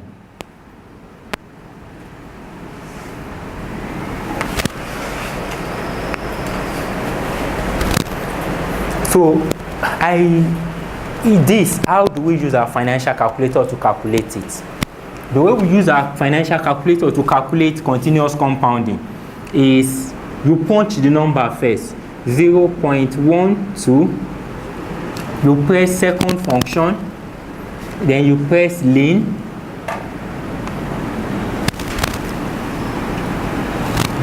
minus 1. Why am I pressing second function? You would see that the exponential is just above lane. If exponential was on the key, I will have pressed 0.12 exponential directly. But because it's just above this, so to access this, it will be second function lane, so that you can access this, not this. So the way you punch it on your calculator is 0.12 second function lane minus 1. And you will see that the number will be higher than this amount. So I should have said so many things, but we won't be able to appreciate it until we have our financial calculator with us. So until we have our financial calculator. But sir, yes. The same way you explain, that's how your normal cash flow goes. I don't think so, sir. That's the number. It's not second function first. So it's the A, then you do the... You press that second function. You press the E. Okay. Okay, that's fine. Okay. So 0.1 second function lane minus 1. Okay. So that's that. Please, you are not punching exponential first. It's not second function exponential. It is 0.12 second function lane minus 1. Okay.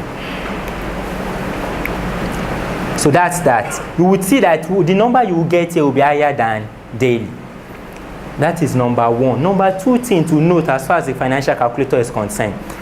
Default mode for financial calculator is 2 decimal places. I'm sure what we'll be saying is 0.00, 0.00. A lot of calculator will have this. But you can change it to different decimal places. So how do you change it to different decimal places? It is second function, format, and the decimal place you want. If you want 5 decimal places, then you press 5, then enter.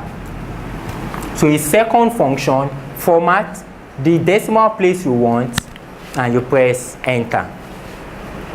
Format is on the final line, the final row of the calculator, close to the equal to sign. So on the example, you could struggle remembering where exponential is if you are not used to the calculator, and you'll be looking for it with your hands like this. Where is E? Where is E? Where is E? So you need to be used to it to be sure. Okay. So how do we reset our financial calculator? There are 2 ways of resetting it. The first way is second function, reset. We will see reset towards the final part, the final row of our calculator, then you press enter. Second function, reset, then enter. This is the first way to reset. The second way that you can reset your calculator is by turning your calculator upside down and looking at the back. You will see one tiny hole at the back of the calculator. At the back, below, there's one small hole here that you can put a pen into it. Okay, let me see. Yes, no, it's not. It's usually at the center. Yes, that's it. That's it. So it's a tiny hole. Once you use a broom or something to punch it, it will reset your calculator almost immediately. But this first one is better so that it does not get a spot.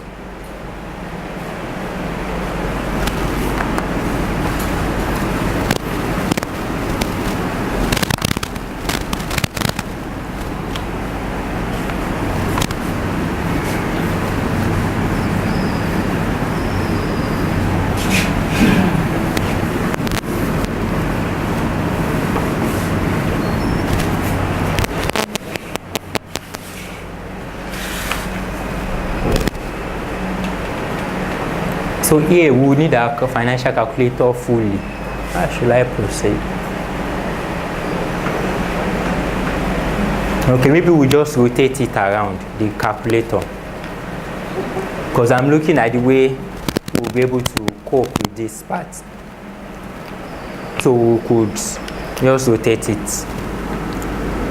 So there will be more calculator by next week, calculator questions. Subsequently, we won't be able to do it manually except to use your calculator. So here, you would see that there is a third row on the calculator. There is one third row on the calculator that has payments, that has present value, that has future value, and so on and so forth. It has payment, present value, future value, and so on and so forth.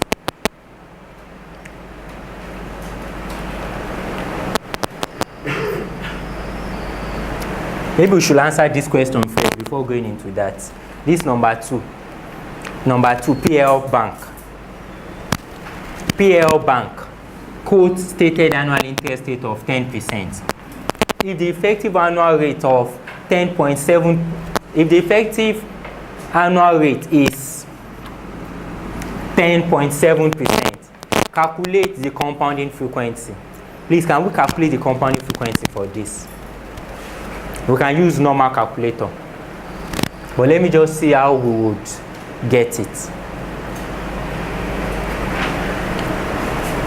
So in 1 or 2 minutes, then I would. So it's a bit tricky, but let's see how we will get it.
So, in like 1 minute, I will just talk.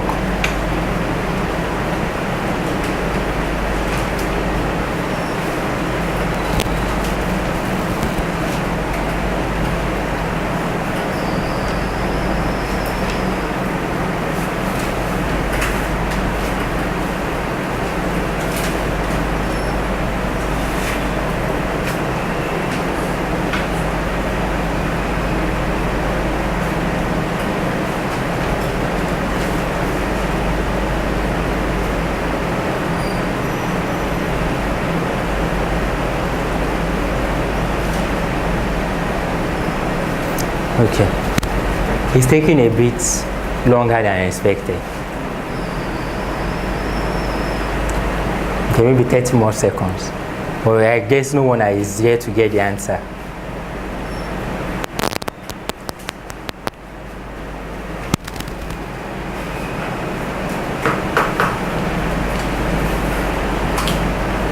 Okay, maybe I should still remind us the formula we use. Effective annual rate is 1 plus I over y raised to power y minus 1. What's the effective annual rate? We have it here as, where is it? 0.1047 equals to 1 plus I. What's our I? 0.1 divided by y raised to power y minus 1. But I'm sure this is what we are battling with, trying to solve. So the issue about it is, exams is not for the most brilliant. Exam is for the smartest of all. So some people are good at passing, but they are not too good. While some people are brilliant, but they are not smart. It's just like those days that they would say x squared plus 9 equals to 0.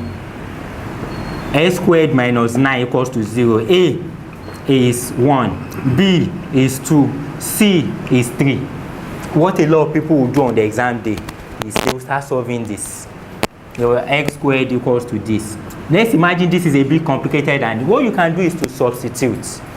Do this, put it here. 1 squared minus 9 is not 0. 2 squared minus 9 is not 0.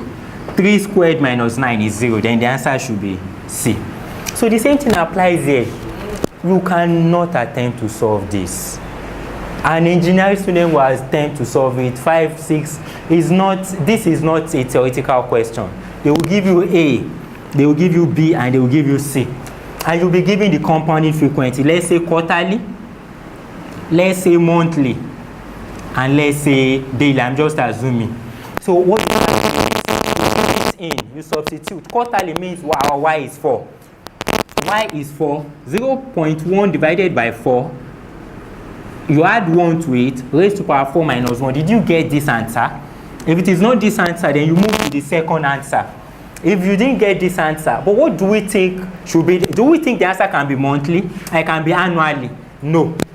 The example we did initially, when it was annually, effective annual rate was the same thing as the interest rate, annual interest rate. Do we still remember? The 12%, and we got 12%. So if annually is in this question, it can never be annually.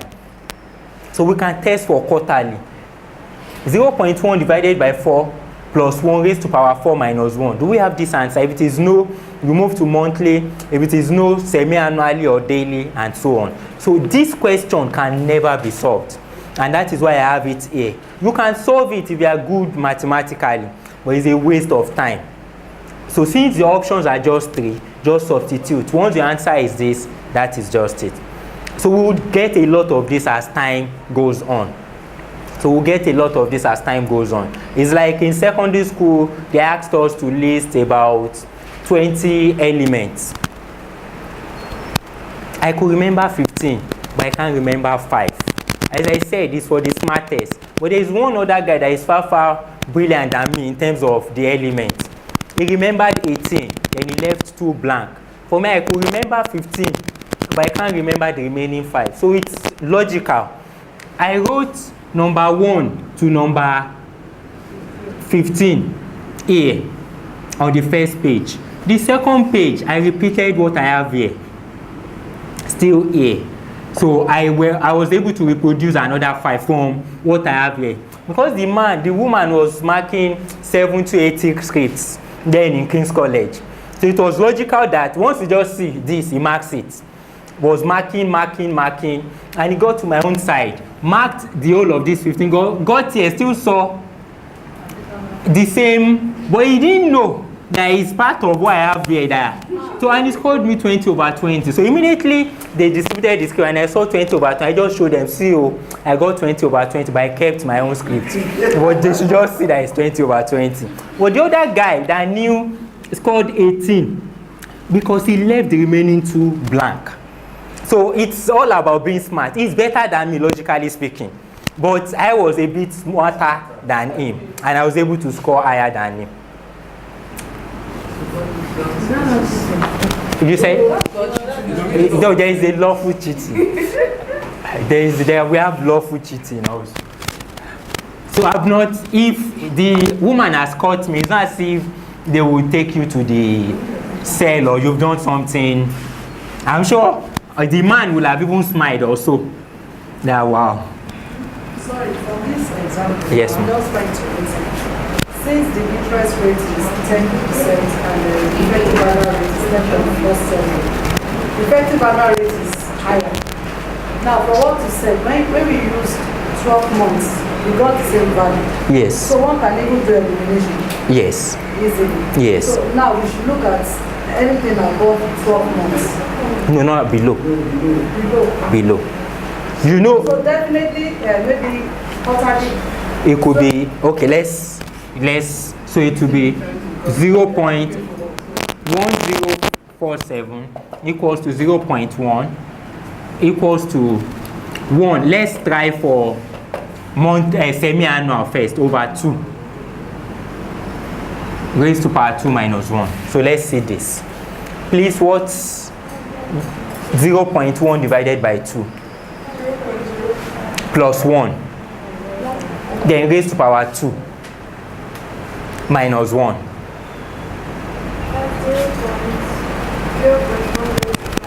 So that is not the answer. So we move to quarterly, which is 4. 0.1 divided by 4 plus 1 raised to power 2. 4, sorry.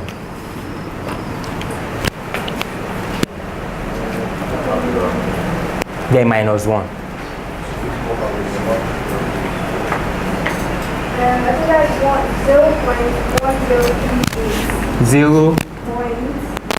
0.1038. Okay, let's try that of monthly. Let's see. No, on the exam day, you are not doing this because there are only 3 of them. You understand? So we'll have chosen, yes, to test for what you have here. But because this is an open question. So please, we have this at end of chapter curriculum question also. So it's the same way you get it done. So 1 plus 0.1 divided by 12 raised to power 12 minus 1. You can do the same thing for daily also. So once you get exactly this or very close to this, then that will be your answer.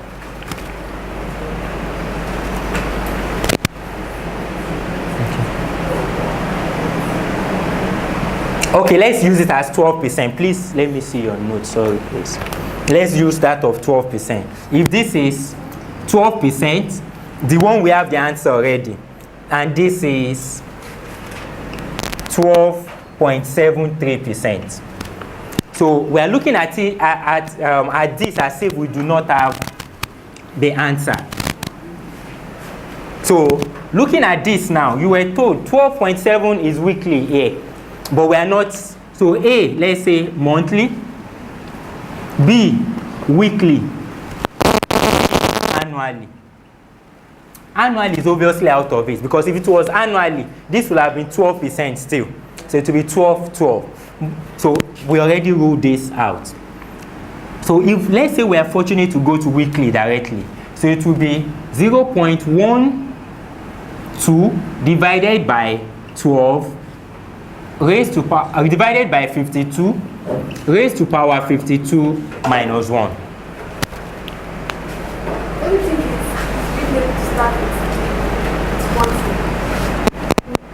The monthly. No, it's because I know the answer. I know the answer already. So that's why. So sometimes if you look at it and you feel that this one is not the answer, then start with, if you are lucky and you are directed directly to the one that is the answer, then you can move on. But if you are very, very unlucky and you chose the first two, that is not the answer. If you have the mind, you can just choose A and you move on. But if you don't have the mind, you can still test to be sure that that is the answer. I said monthly because monthly is just wrong. Why weekly is 52? So it's faster for you to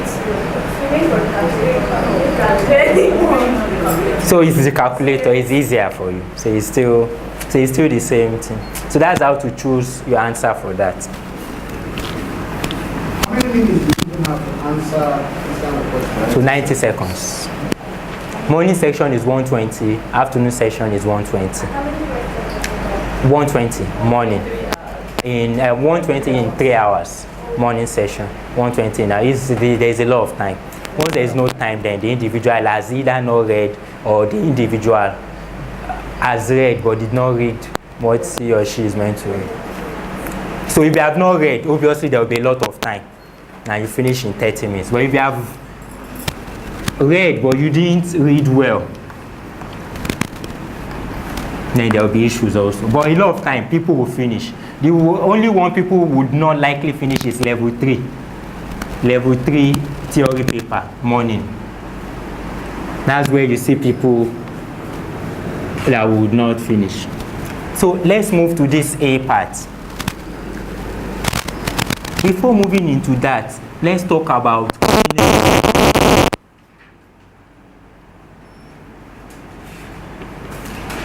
so if you are given principal and they want you to calculate continuous compounding, this is a formula. If you are given principal, that's the present value today.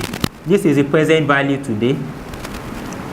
The principal now, and you want to calculate the future value. And the question has to do with continuous compounding. This is a formula you make use of. So the formula is this. It's very, very logical. This is the rate, the amount you get from your continuous compounding. On the exam day, you are going to do this first. If you start with this, you could make a mistake. So do this small one first, I raised to power and e raised to power in, then you now multiply by 3v. This formula is For continuous compounding, but you'll be given principal. That's the present value now. Please, this formula is also not in Schweitzer.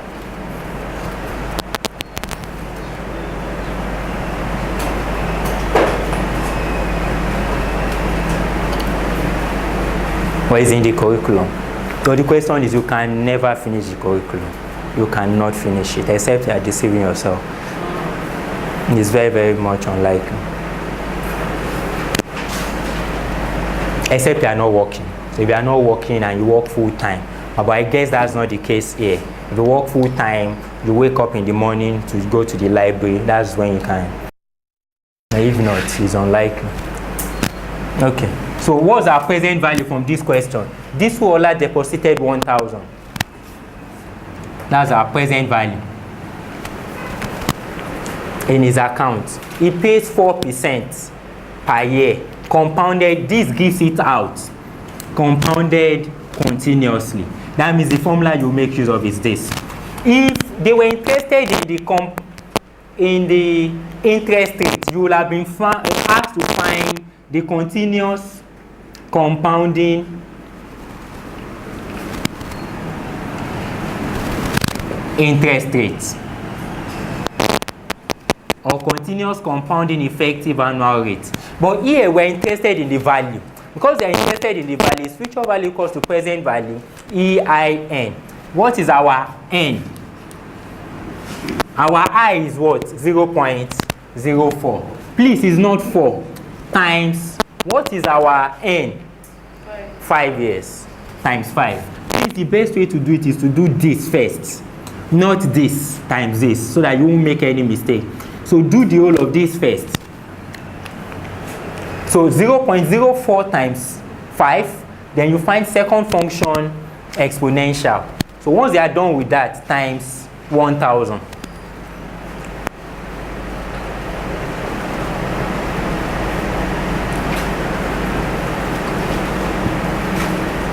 Sorry, that was the one you said they give themselves out. Anything is not compounded continuously. No, I'm here to talk about this. I'm here to talk about this. So it's the question we are talking about for now. So I just wrote this down so that at least I won't forget.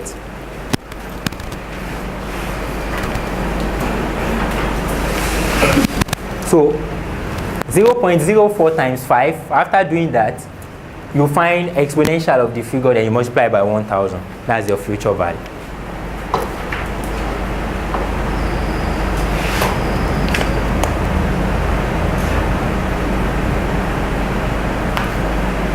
In the exam there, Yes, sir. if you do 1000 times exponential, that will still be correct. The issue about it is, if you are very good with the calculator, you can be right. You would most likely, but if you are not too good, you are likely going to do 1000, then you now find exponential. So the exponential will be working on this, not on this. So if k is not taken, you point 1000. You now point second function lane. So it will be on this, then you see error immediately and you are tired or confused. So, but if you do this first, then you now multiply by 1000, that makes it easy for you.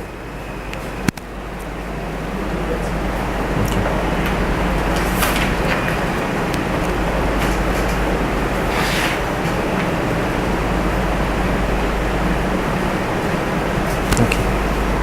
So is the answer out? 1000. Okay. Did anyone, any other person did? 1221.4. 1221.40. Okay. So that's it. Okay. Okay. Anytime everybody brings together, because so they can just download, there's an app Okay. that is related to. Yes, I agree. Okay. There is an application. Related to what? The calculator. It's just like the calculator. So for those of us that don't have calculator yet, you can download it. It simulates it, but it's not exactly the same. Then Okay.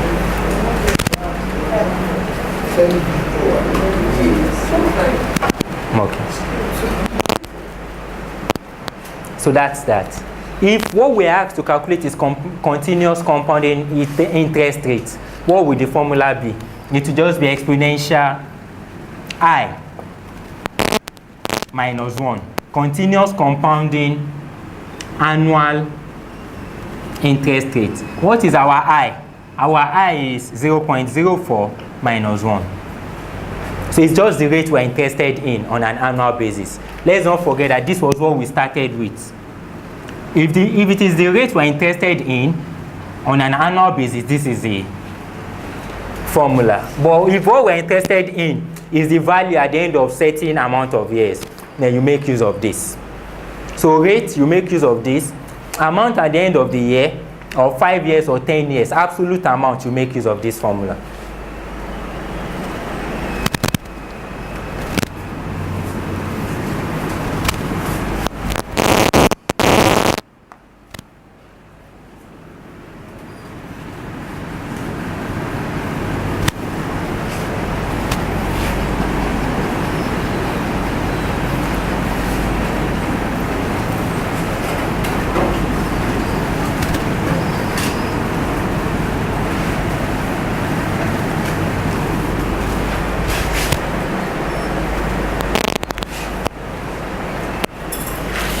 E raised to power I, or E raised to power I minus 1. E raised to power I minus 1. Minus 1. Okay.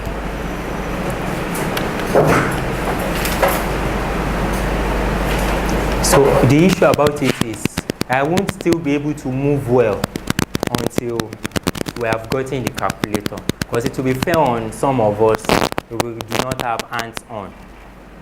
So please, if we can just at least get, there are different type of calculator. Please, the one we need to get that will help us the most is BA2 plus professional.